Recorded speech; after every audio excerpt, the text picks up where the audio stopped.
Hello, everyone. Eric Cox here with Netcapital. Let's allow 1 minute for everybody to come in and settle in. Thank you.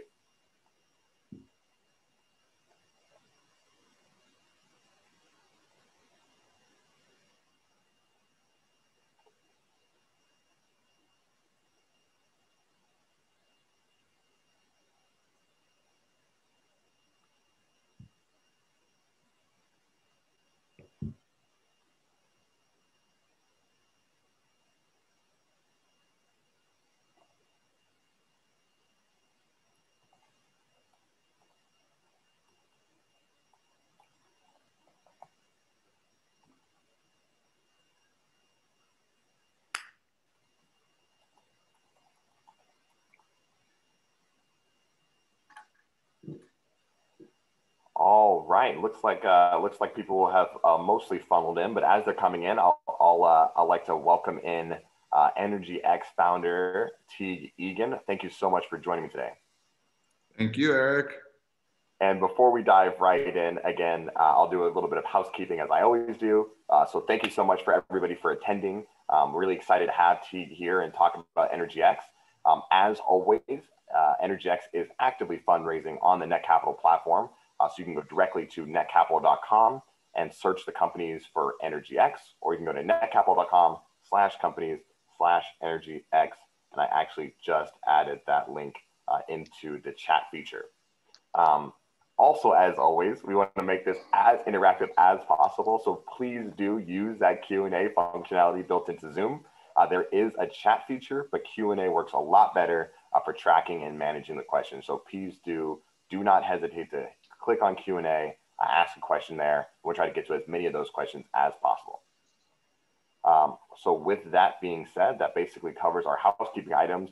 Teague Egan, why don't you hop in here, tell us a little bit about yourself or about EnergyX, and then we'll talk about yourself and keep going from there.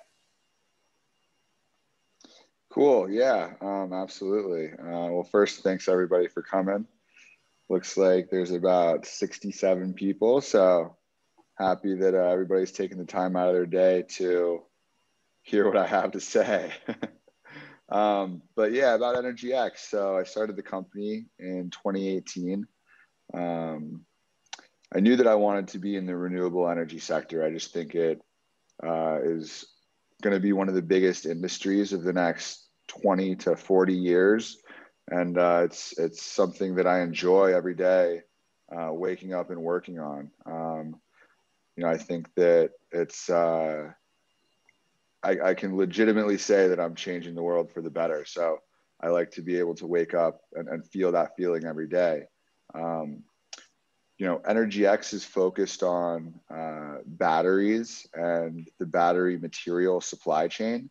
We're looking to make that more efficient, the same way that computers have seen tremendous progression from the early days of Apple to now, and computer chips that have increased in storage and decreased in price. I think that we're going to see a similar kind of trajectory for batteries, that batteries become much more efficient and are a lot less expensive. And, that is going to be a really important area in the renewable energy transition.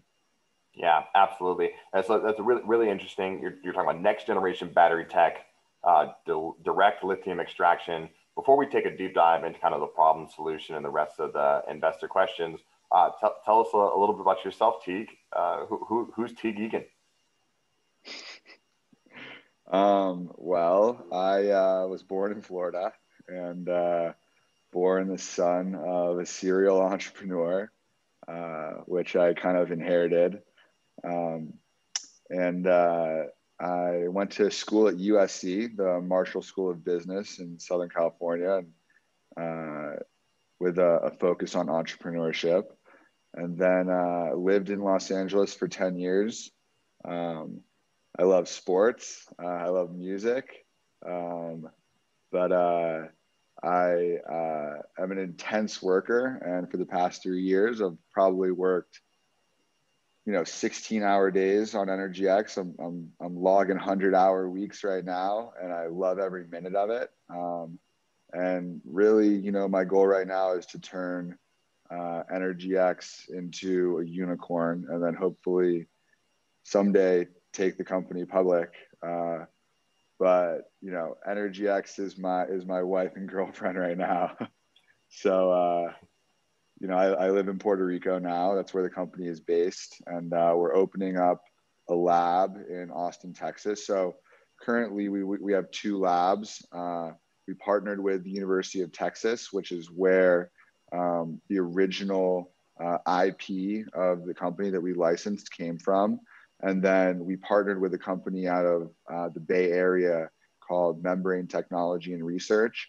And we have a lab in their greater facility. So we work out of those 2 labs.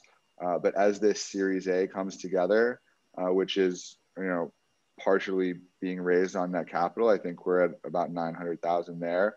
The whole round is about is a $10 to $12 million round.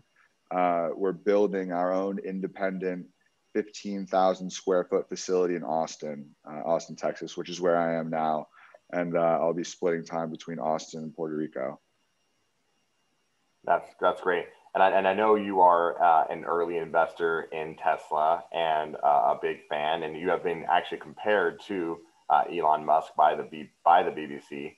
I'd love to get your thought. How does that feel to come from a family of serial entrepreneurs and be compared to arguably one of the greatest entrepreneurs in history? Yeah, I think the greatest, but it's a crazy feeling. He's my inspiration for all this, right?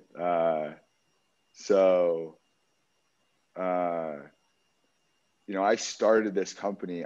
First of all, I invested in Tesla back in 2013 at $8 a share. That's post split. So I invested at about $40 a share, and then it split 5x. So $8 a share at the current share price. And like a few months after I invested, the stock went up by, I think it was like 50%. And so I bought a Tesla. And so I've had the same Tesla Model S since 2013. And that's what really inspired me to become passionate about renewable energy. And I started the company. That my aha moment was New Year's 2017 going into 2018. So about 3 years ago, as of this past New Year's. And, I get these notifications on my phone on Facebook. They're like, you were here 3 years ago. And like all these pictures are popping up of me when I was in the salt flat, when I first discovered where lithium is produced from. So that's kind of a surreal moment. But, as I started this company, some of my friends would say, oh, call me Elon Musk and whatnot. And then, when the BBC wrote this article and compared me to him, it was just it was pretty mind blowing.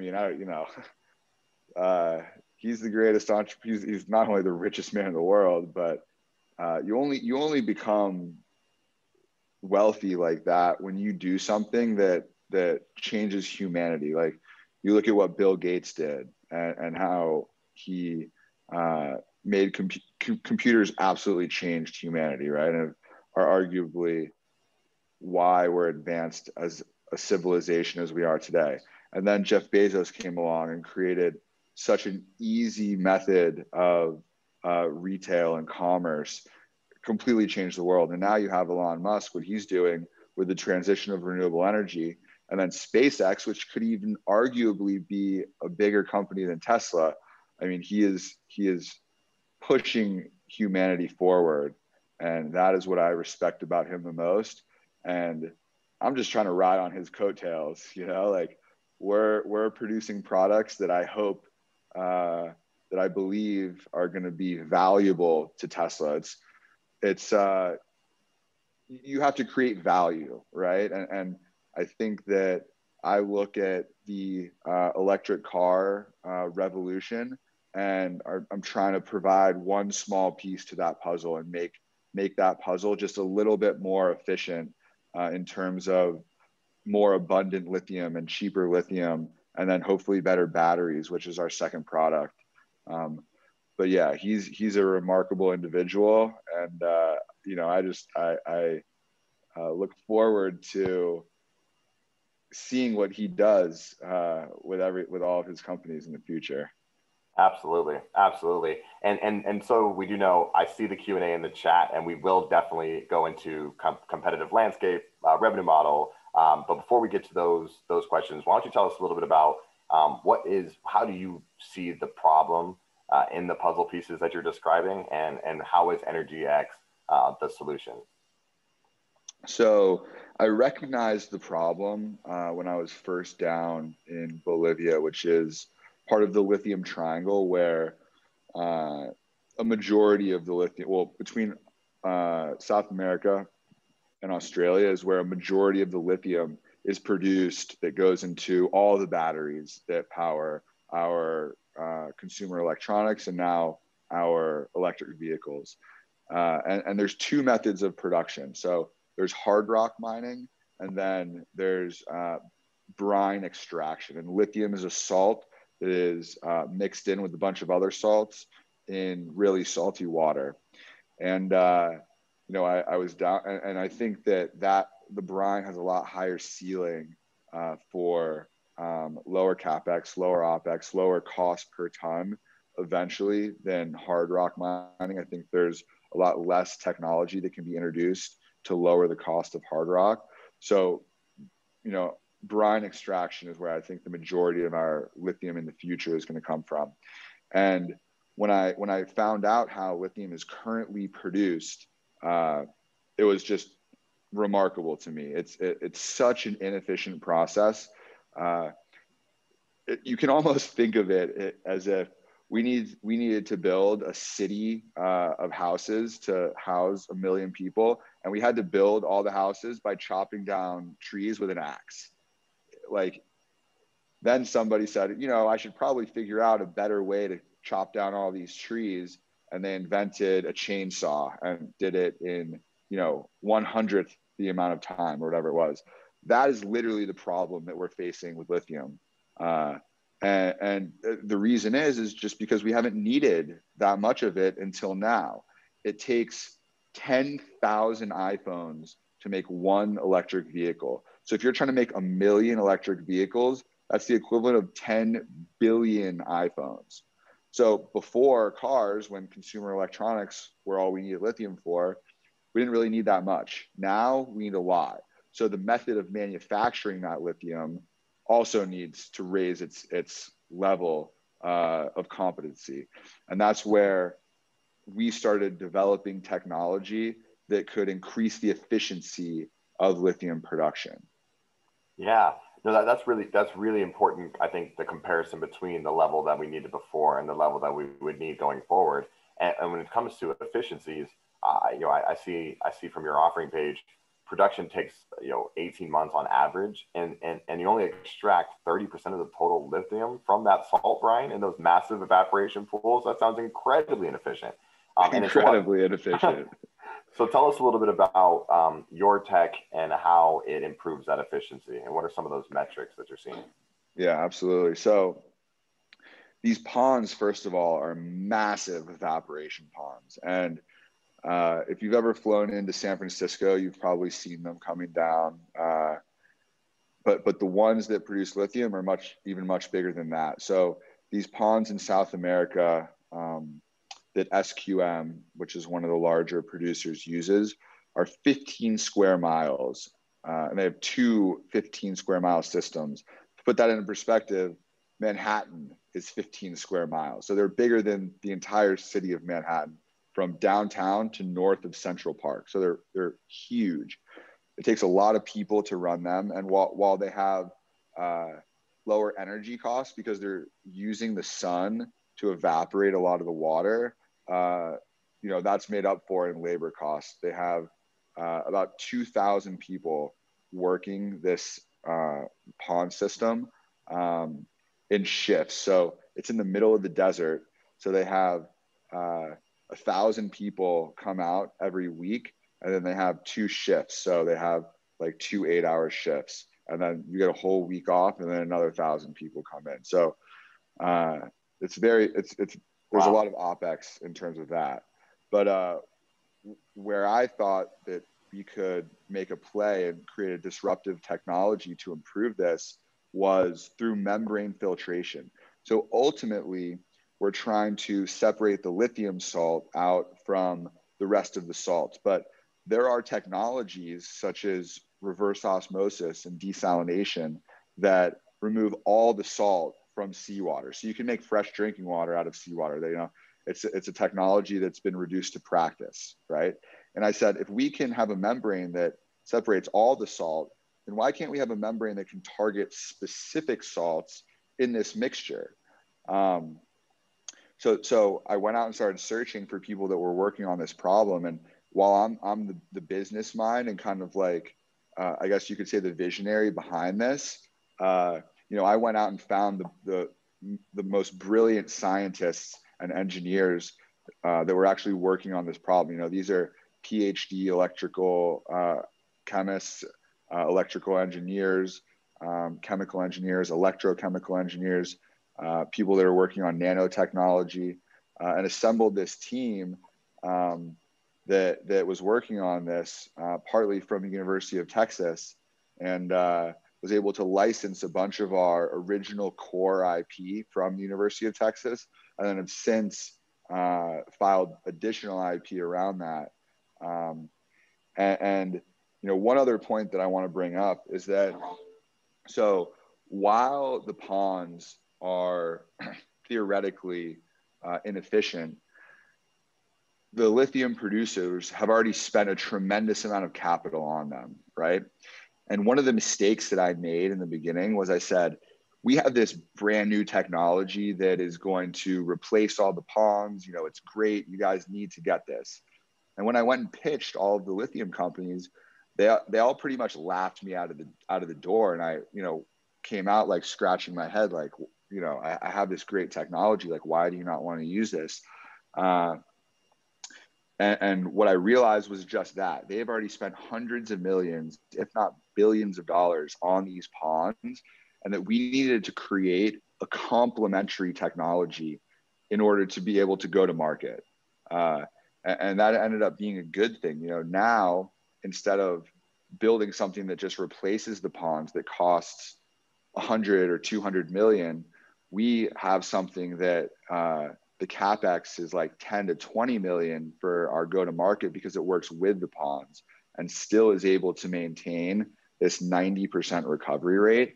And now we've signed contracts with 4 out of the top 10 lithium producers. So it was an important kind of pivot that we made that, I credit a lot of my science team for being able to recognize that. But, being a startup and being nimble and saying, we need to reanalyze our approach because we just got turned down by every customer, and we need to figure out how we can actually provide value to the customer, was kind of like the turning point in, we might not make it to now we have all these big contracts and are about to deploy pilot plants into the field and like are well on our way.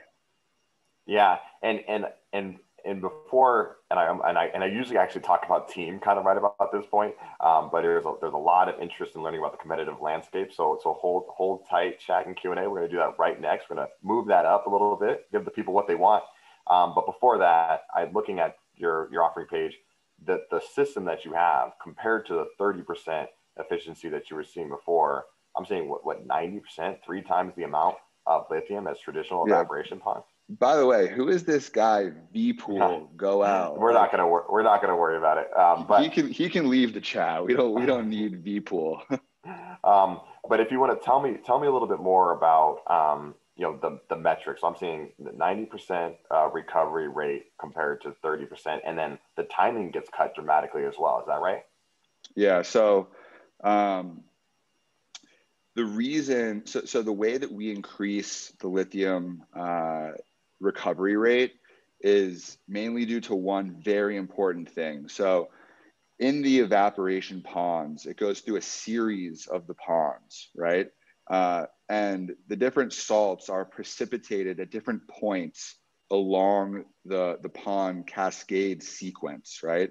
So it's the brine's pumped out of the ground, and then it goes into the first pond, which it sits for a few months, and about half of the water is evaporated, and sodium chloride is the first salt that's precipitated. So you essentially get rid of most, if not all, of the sodium chloride. They move all the brine to the next pond, and then they scoop the sodium chloride out, and then they refill that pond with fresh brine that comes out of the water or out of the ground. In the second pond, the potassium chloride is precipitated out, and then they move the brine to the next pond and scoop all the potassium out.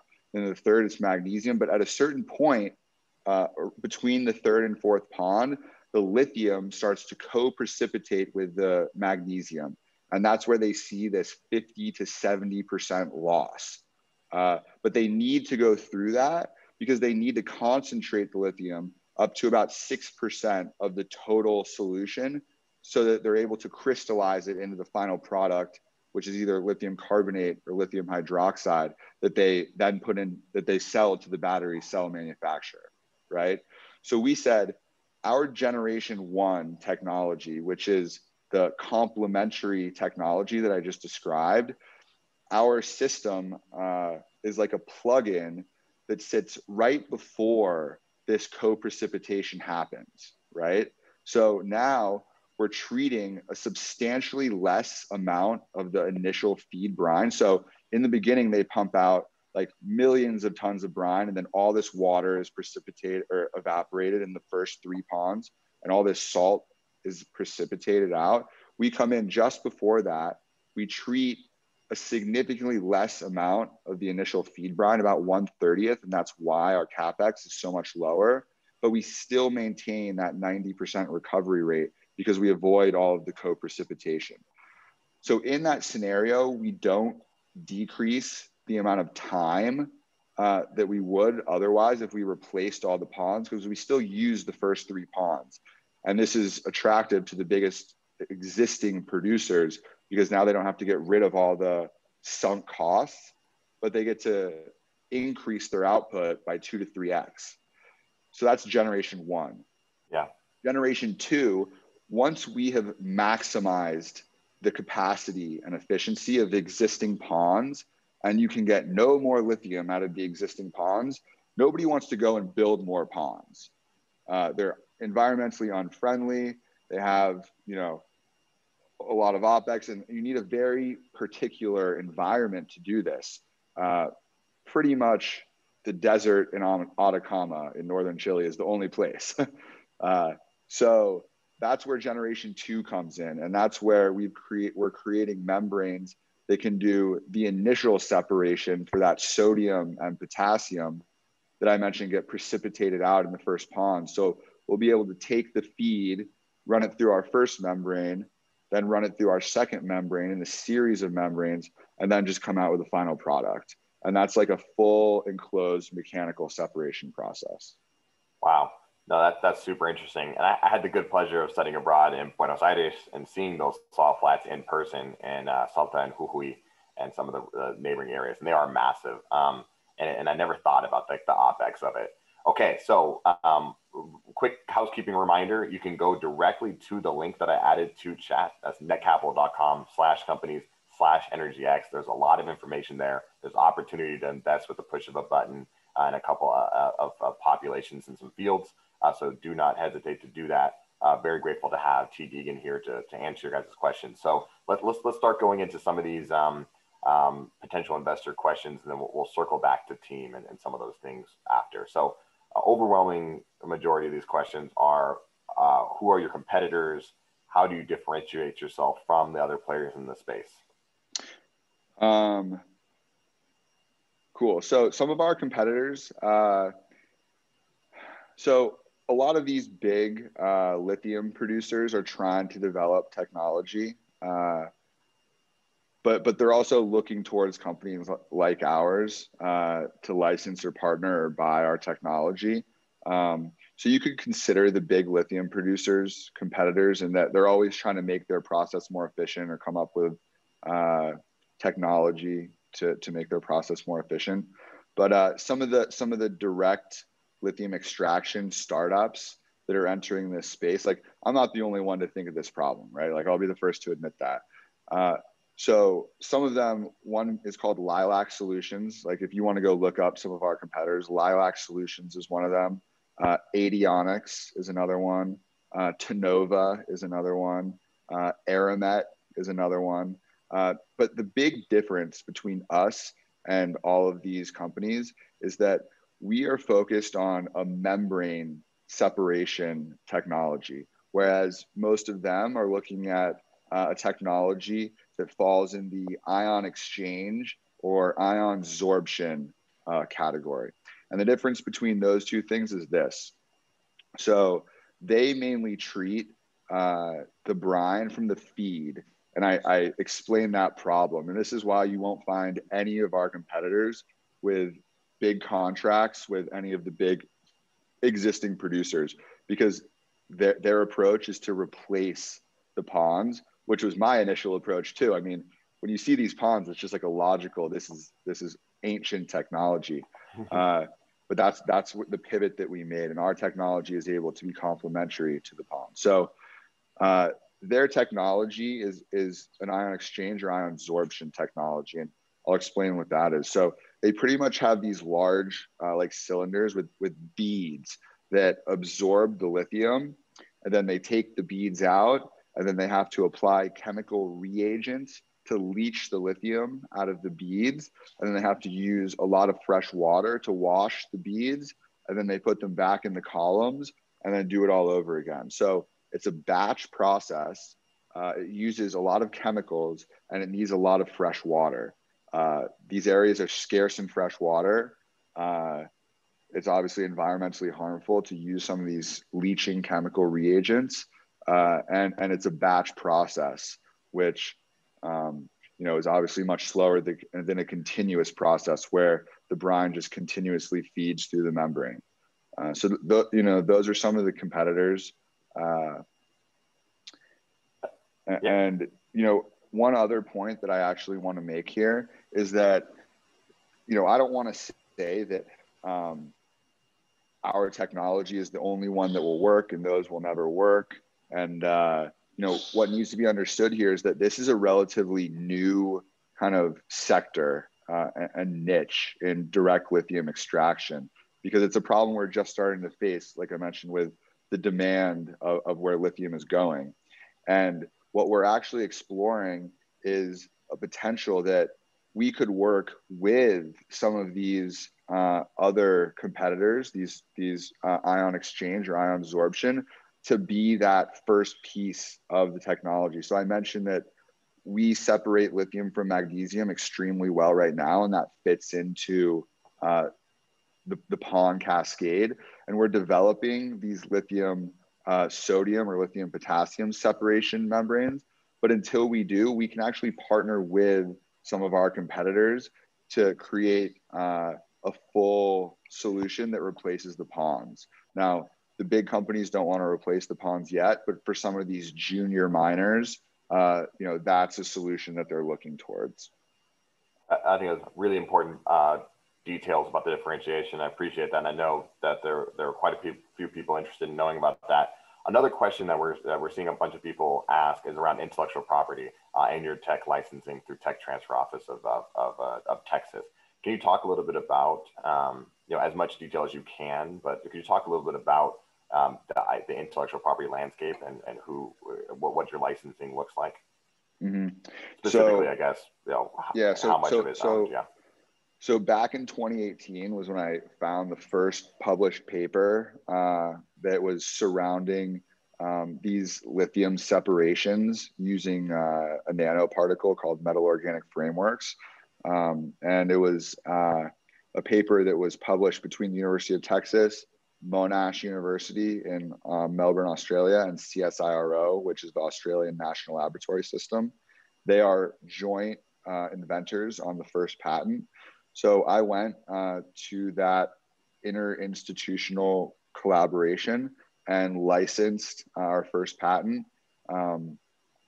We were then able to figure out that there were more inventions around the nanoparticles that are embedded in the membranes that actually cause the separation. So we have a license for 4 patents from the University of Texas that manages that relationship with those 2 other institutions. That license is worldwide and exclusive and in the perpetuity of the patents. And they also have government funding, so they're never able to sell the patents to any other competitor that, say, wants to pull the rug out from underneath us. I then realized that we were using a nanoparticle that was patented by somebody else. So the actual base composition of matter was patented by somebody else. So I went and licensed that so that we have complete freedom to operate in what we're doing. So that was the 5th patent. And then we have subsequently filed additional IP, 5 more patents around other various methods and processes and technology that we're working on around this space. So we have a portfolio of 10 patents now between licensing and owning ourselves. Awesome. Thank you so much for that, Teague. And we're just going to keep going along the potential investors' questions here. So how does EnergyX earn money? Can you tell us a little bit more about the revenue model? So we are positioned as an energy technology company around our IP. We've come up with some pretty innovative inventions, but we don't want to be a manufacturer and have to put up immense capital costs to manufacture these products. So we partner with a manufacturer that is one of the most experienced in the world, one of the biggest water technology companies and membrane manufacturers in the world, Suez Water Technology Solutions. They are based in France, 80,000 person conglomerate, about $20 billion market cap. They bought GE Water for $3.2 billion about 2 years ago. So they will be our mass manufacturer of the membrane as well as all the ancillary equipment. And when that system gets sold to a customer, like a lithium producer, we will split some of that profit, where Suez takes the lion's share and we take a minority of the profit of the sale of the actual equipment. But then where we make our actual money is in a technology fee for every ton of lithium that the lithium producer produces. So the best way to think about this is an analogy in fracking, right? If the big oil and gas companies like Exxon, Saudi Aramco, et cetera, have these oil wells and they're producing X amount of oil, say 1,000 barrels of oil per well. And then fracking is introduced, which increases it to 5,000 barrels of oil per well. We would hire another manufacturer to make the actual fracking device. We would split the profit when that gets sold to Saudi Aramco. And then for every barrel of oil that is produced, we would take $5. So it's like a licensing technology royalty on every ton of lithium produced using our technology. And we'll look to do those deals for between 10 and 20 years so that we have an annual recurring revenue stream. Great. Thank you so much for answering that.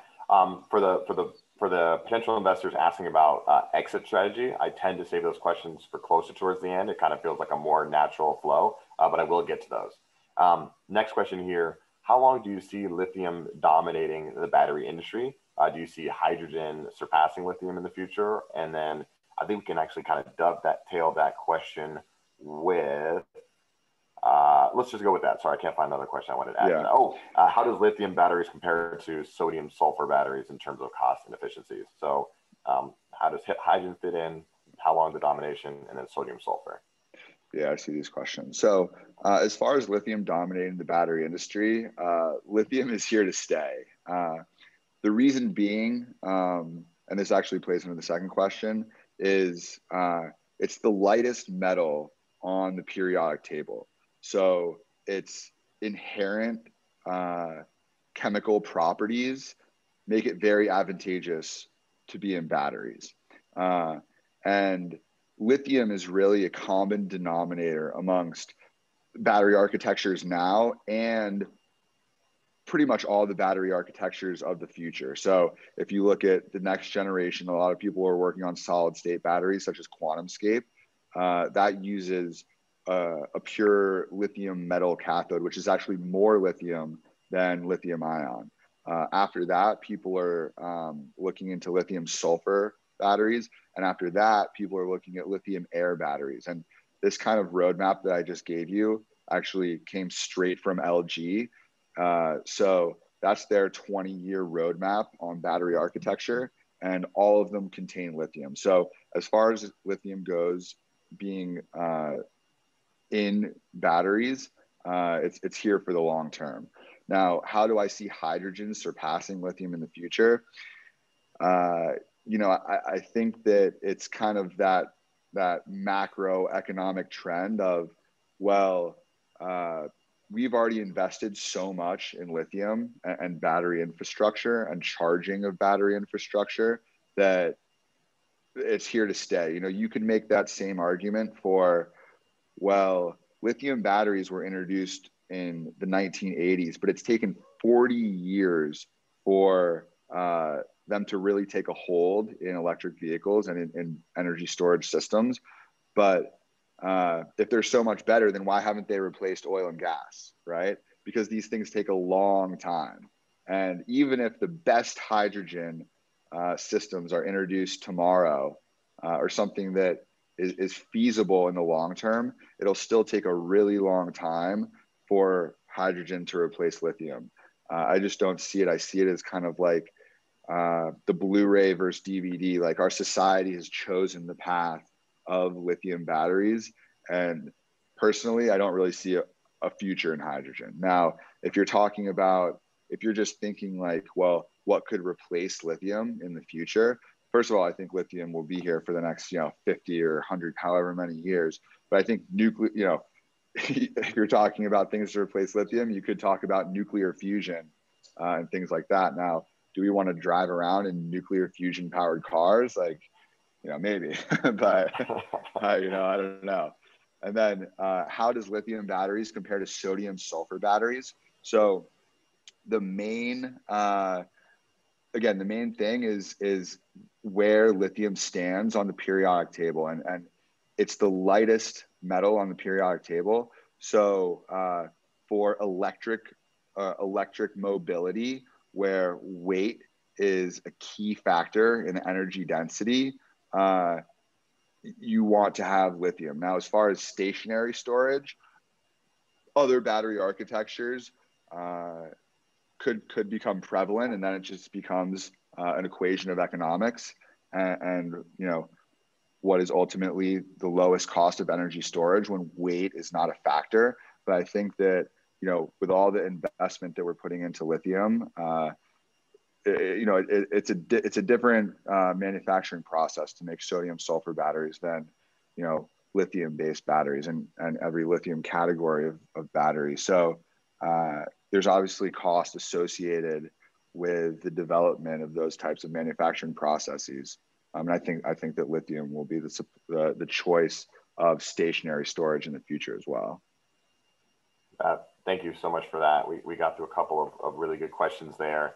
And then again, holding off on exit strategy, but in terms of progress and traction, when is the first installation planned to go live, and what are the risks that you see?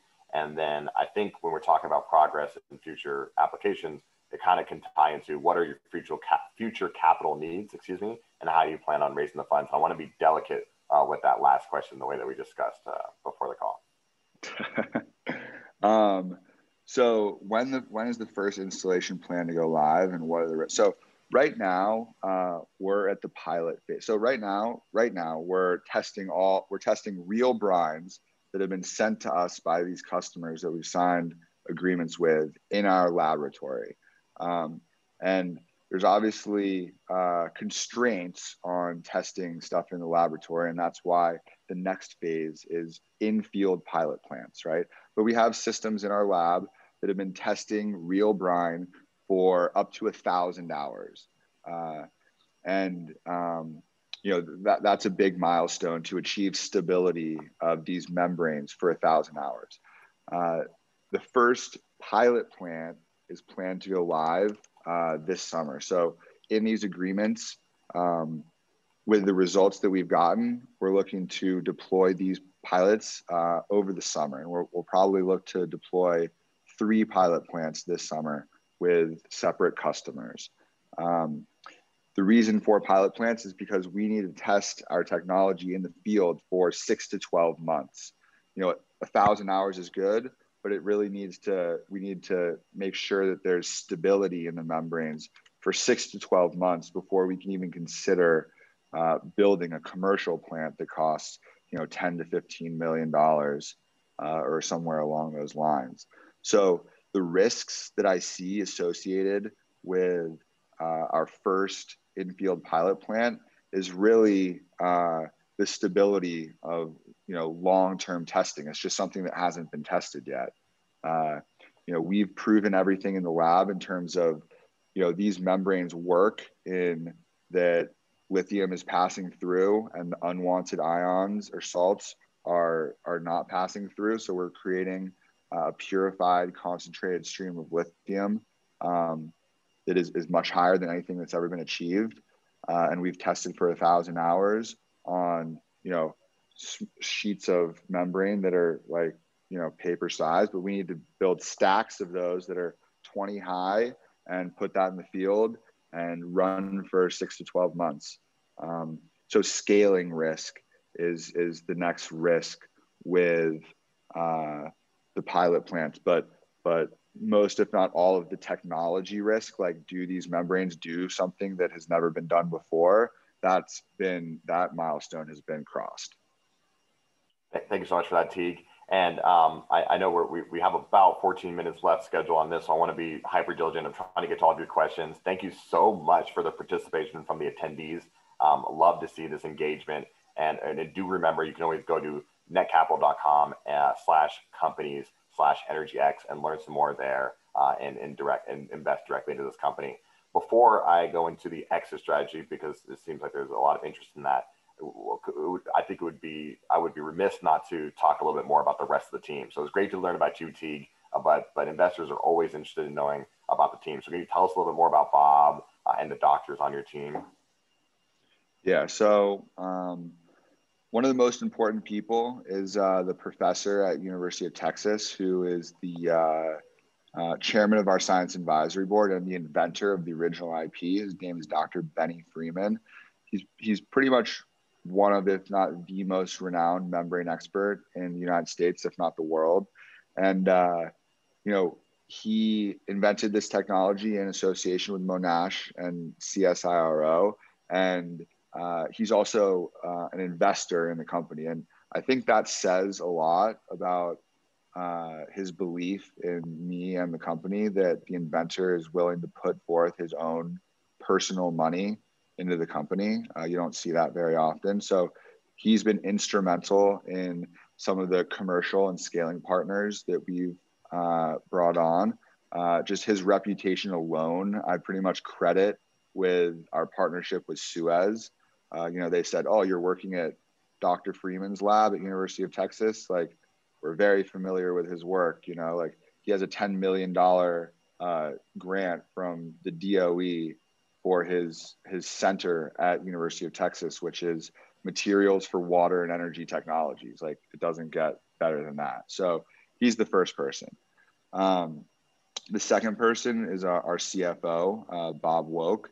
And, Bob is kind of the gray hair of the company, for lack of a better description, but he's worked in the industrial gas industry for 30 years at large companies like BOC and Linde. These are companies with multi-billion-dollar balance sheets in senior financial positions, and he's worked on big projects. And he's really brought kind of a conservative approach. I would consider myself probably more aggressive with my timelines and expectations and negotiations. And so he's really balanced me out in that. Our VP of technology, we got from Rio Tinto. Rio Tinto being the second biggest mining company in the world. They're 100 billion in market cap. Amit Patwardhan. I think he has 4 degrees. I think he has a bachelor's, a master's, a PhD, and an MBA. And he was the director of global innovation for Rio Tinto for 12 years. So he's leading our technology side. And then underneath Amit, we have a variety of PhD students in director of battery design, director of membrane engineering, director of MOF chemistry, director of electrodialysis. So pretty much you have to be a PhD to work for me on the science side. That was great, Teague. I appreciate that description. And in the interest of time, we're just keep firing along here. Fire off. Can you talk a little bit about the market size? And so, do you have an idea of how much lithium is consumed globally, and are there any growth projections that you cited on your offering page? Yeah. So last year, the total demand for lithium was about 300,000 tons per year, maybe a little bit more, but it was around 300,000 tons per year. By 2025, conservative estimates have that at over 1 million. And this is all, of course, tracking electric vehicles. Like, if you believe that electric vehicles are the future and that auto OEMs are going to transition their fleets, then lithium is one of the most important cogs in that value supply chain. So I think that it's going to be higher in 2025 than 1 million. I think it's going to be around 1.5 million. But then after that, 2030, 2040, you're looking at multiple millions of tons per year. So the market for lithium is absolutely huge. It's purely driven by electric vehicles. So, a lot of these companies are talking about electrifying their fleet. GM is looking at the Hummer, Ford is looking at the F-150, Mercedes has 20 vehicles, Toyota has 8 vehicles. Like, they all have plans for electrification. How quickly they're able to do that somewhat depends on lithium supply. So, but the market is growing massively right now. Very, very important. Thanks for the potential investor that asked that. Let's make sure that we cover this, because a handful have asked. What are the exit strategies? What's the plan? Are we going public? Is it a private exit? Your private equity? Yeah, what are you thinking? Look, there's a lot of exit strategy potential on the table right now, especially for a company in our segment. Tesla offered to buy a direct lithium extraction company a handful of years ago for $325 million before they even had revenue. I think they might have had 1 pilot plant in the field. So, you could look at our customers as potential acquirers, being like Albemarle, SQM, like these companies that are going to be paying us tons of money for this royalty. Albemarle is a $15 billion company. They could look to acquire. Big battery companies could be looking to acquire, like the Samsungs, LG, Panasonic, CATL, or big auto OEMs, Mercedes, BMW, Volkswagen, Tesla. Those are potential acquirers. On the other side, I think that, I'm pretty capable at raising capital, and that we'll try to increase the valuation through subsequent private financings. But we're in a really hot, I'm sure most people here have heard of this, have heard of a SPAC, right? And I wouldn't count out going public or doing a direct listing with a SPAC. I just read an article that there's 225 SPACs that were created in 2019, and they have a 2-year span to find a company to take public. And they're literally fighting over companies to be able to take them public. And we've all seen what's happened with QuantumScape and other companies that are in the renewable energy sector. So I think that there's no shortage of exit strategy here. And my number one consideration and goal is to make a return for shareholders. I think that's the most, other than building the company and creating a really valuable product, creating value is what you have to do, whether it's for the shareholder or for your customer. So that's something that's certainly top of mind. Yeah, absolutely. A lot of options. And just for those who might not be super familiar, SPAC being a special purpose acquisition company, we're seeing a lot of activity in that space, especially through 2020. Fantastic couple moments here. Somebody was asking, there are some specific questions about the membrane and Gen 1 system. Is the plan to go into producing your own lithium batteries, or is the plan to maintain just as a supplier to the battery operators? Yeah, so right now we want to look at ourselves as an energy technology company. Very, very minimal capital requirement, right? We have partners to make the equipment and the membrane. Producers produce the lithium, then we take the royalty. There are scenarios where people are trying to get me to joint venture on lithium resources, in which we would own some of the lithium, and that could then be vertically integrated into battery manufacturing. I mean, I have a 10-year plan on my website that you can read. I took a page out of Elon's book there, but we make this technology right now that is very specific to lithium extraction and production and recovery.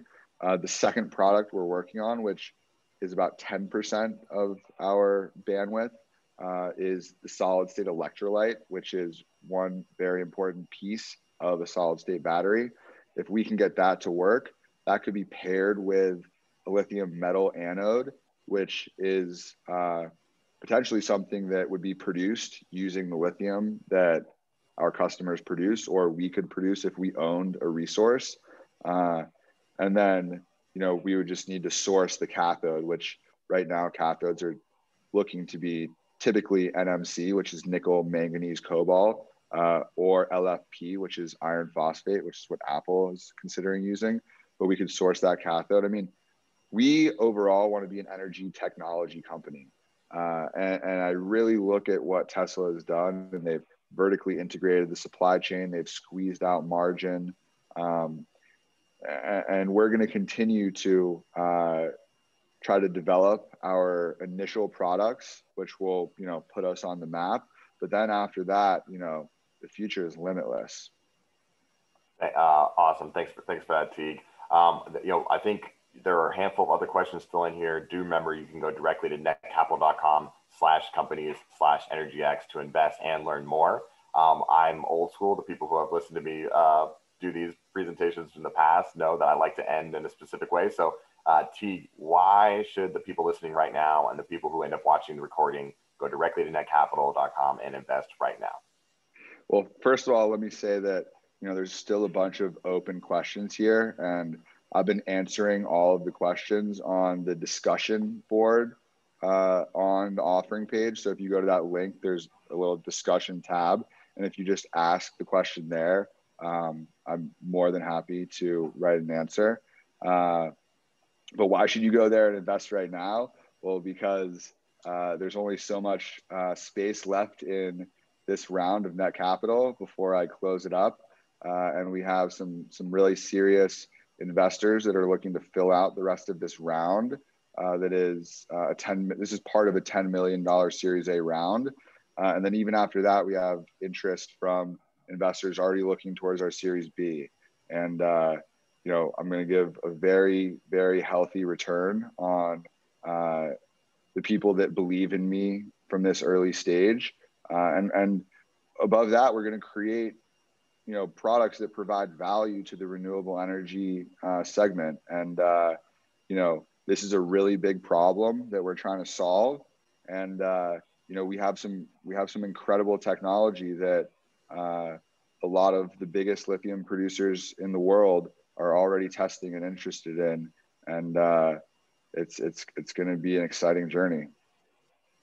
Oh, well, thank you so much for that, Teague. And we didn't even get to scratch the surface on your relationship with Logan Paul and all those fun things from the Impulsive podcast. But we did get to take a deep dive on the science. I love that you're able to provide that for us. And I hope that created value for the potential investors on this line here. So thanks again for everybody attending this webinar. Thank you so much, Teague, and the rest of the EnergyX team to help put this together. Obviously, as always, you can go directly to netcapital.com and search for EnergyX, or netcapital.com/companies/EnergyX to learn more, ask any questions on the discussion board, and invest directly in this company. With that being said, I hope everybody enjoys this new year and the first webinar of the year. Thank you so much for everybody for attending. Thanks, guys.